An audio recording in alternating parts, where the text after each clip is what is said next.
Heikki on tehnyt kaavion. Niin, tosiaankin. Mä oon tehnyt kaavion. Runonkin voi piirtää. Niin, tosiaan. Tosiaan, runonkin voi piirtää.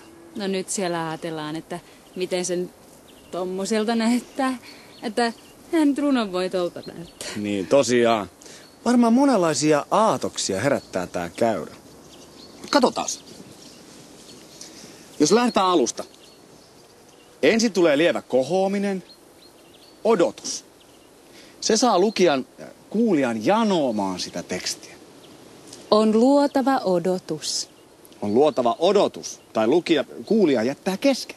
Tai kuulija, ehkä ei. Aivan, kuulija ei ihan sillä vaan voi lähteä ja jättää kesken.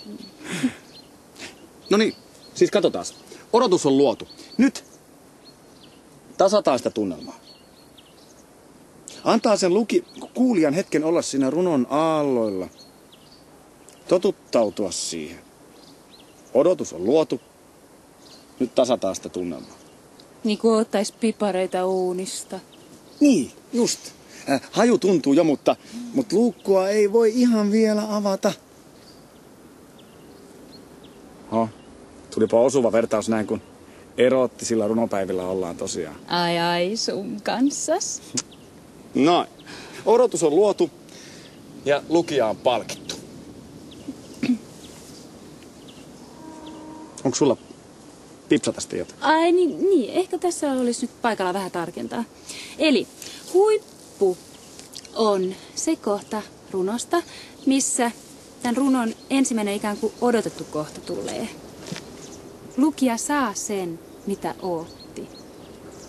Varmaankin tässäkin voisi käyttää jotain hienoa sanaa. Metafora, lyriikka, symboli.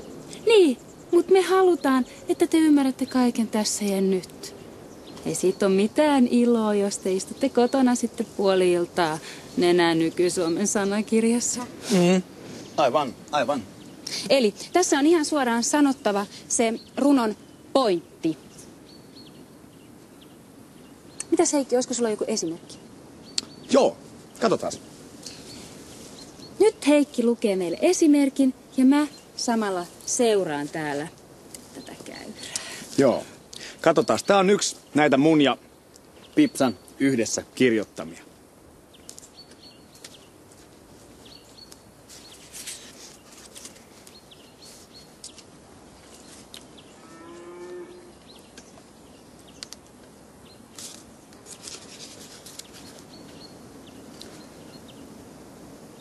Loit minuun katseen. Tiesin, sun mettäs täytyy mun maistaa.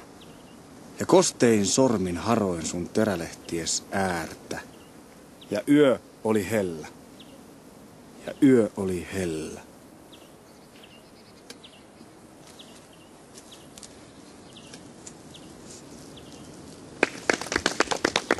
Fantastiko. Kiitos Heikki. No nyt menit kyllä Henkka jo vähän edelle. Aivan. Ei millään malttanut lopettaa. Aivan niin kuin oikeastikin ei malta huipulla keskeyttää. Aivan. Eli tämä huippu oli tässä, niin Heikki lopetti tässä. Aivan. Lues vielä uudestaan se. Eli kostein sormin haroin sun terälehties äärtä. Ja yö oli hellä. Eli tässä ollaan. Ja nyt. Näitä huippuja voi täällä runossa olla lukematon määrä. Tää käyrä kuvaa vaan tämän yhden runon kehitystä, huippua ja lopputasausta. Et jos teidän runo jatkuu, niin menette vaan sitten äkkiä tänne takaisin alkuun. Lues vielä eteenpäin. Eli, ja yö oli hellä. Ja jatkuu. Olin sanaton. Tiesin, sä oot mun onkalo ja taivas. Ja kiihkein huulin pusersin sun huulies kaarta. Taivas on läsnä.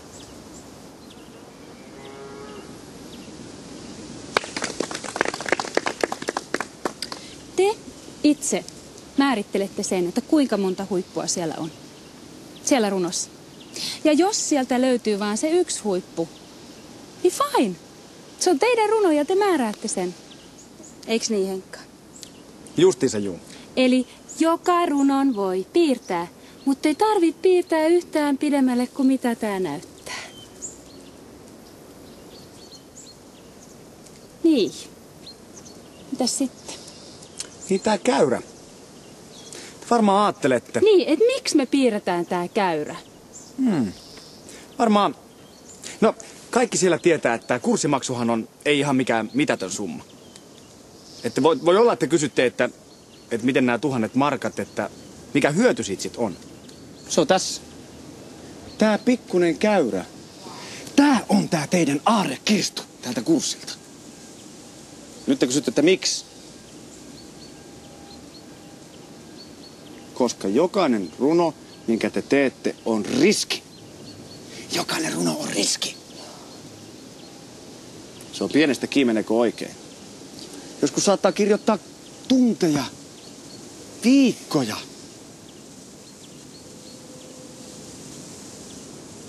Ai niin, kerran Heikki kirjoitti yhtä runoa kuukauden. Se tuli mulle sitä näyttämään.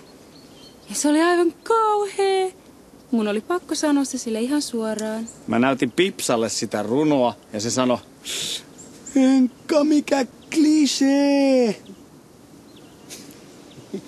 No silloin oli kyllä totinen paikka. Sinä iltana lämmitin saunan sillä runolla. Ai sun kanssa. No, mutta tää käyrä. Eli siis, miten se äskeinen liittyy tähän? No, jos olisin silloin, kun sitä yhtä runoa tosiaankin kuukauden yksin turhaan väsäsi, jos olisin silloin osannut tämän käyrän. Koska kaikki mitä te teette, niin se onnistuu, jos te vaan seuraatte tätä käyrää. Se onnistuu. Eli jos teillä on käyrä päässä, niin vaikka se teksti olisi mikä, niin jos se muokkaa tämän käyrän mukaan, niin siitä tulee se oikeanmuotoinen runo. Ei voi epäonnistua. Ei, eli nyt, jos otatte tuosta kynän ja paperia ja menette tänne jonnekin ja kirjoitatte siellä sen oman runon. Ja seuraatte tätä käyrää, eiks niin? Ja mietitte, mitä te haluatte sanoa. Sitten vaan noudatatte tätä käyrän kaarta. Niin, ja sitten me otetaan sieltä joku esimerkki. Ja nyt erotiikkaa mukaan, kun kerran erottisilla runopäivillä ollaan nimenomaan. Niin.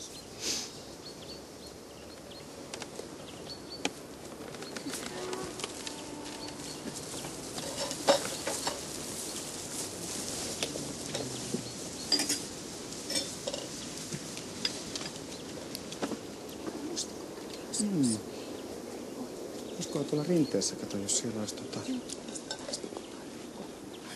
porukka on ihan hyvin mukaan. Metsä vaikka edeltä. Vähän tässä edessä. Jos me eksytään, niin sitten on pakko panna leiri pystyyn. Polku kääntyy. Oi! Saapas kiinni. Musta olisi liian piikkistä tossa.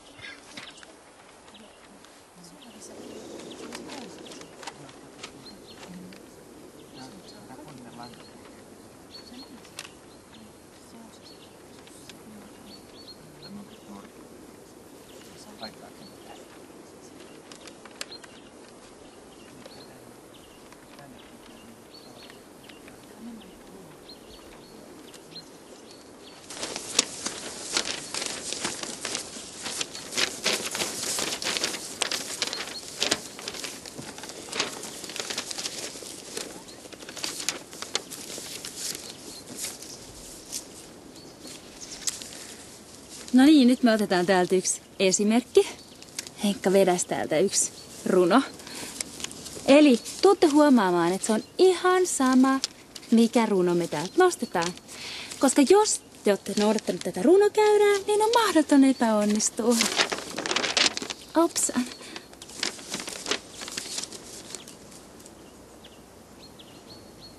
Kuka on kirjoittanut tämän runon? Kissan kellot. Kuka on kirjoittanut runon nimeltä Kissan kellot? Siellä. Ja ihan rohkeasti vaan tein.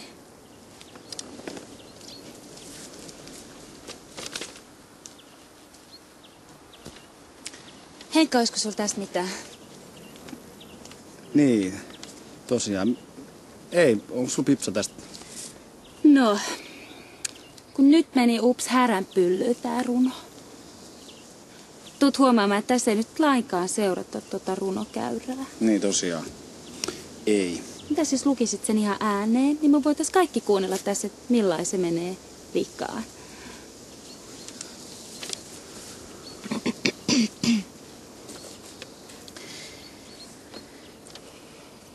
Kissan kellot.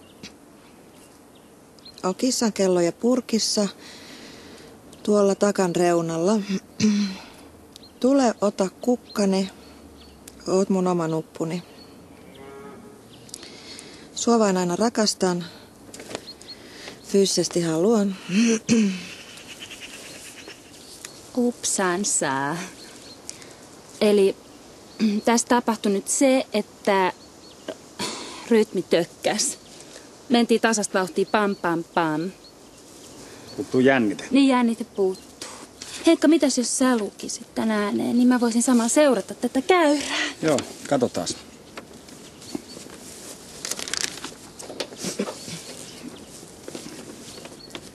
Kissan kellot. On kissan kelloja purkissa tuolla takan reunalla. Tule, ota kukkani, oot mun oma nuppuni, sua vain aina rakastan, fyysisesti haluan.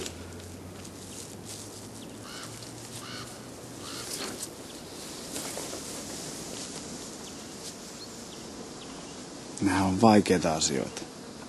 Vaikeita asioita. Meillä on oikein termikin tällaiselle tekstille. Tämä on niin sanottu antiruno. Oikein runon vastakohta. Antiruno. Mitäs jos tehtäis nyt niin? Että sä ottaisit tuolta kynän ja paperia ja menisit tonne jonnekin syrjään miettimään vähän.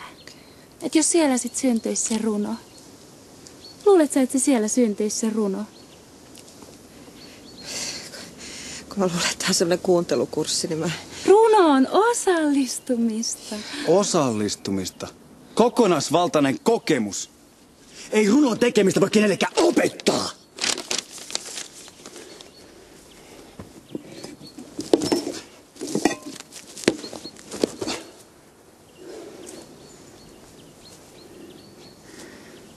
Mä oon nyt tällä hetkellä sellaisessa tilassa, että mä en välttämättä pysty hallitsemaan itteeni.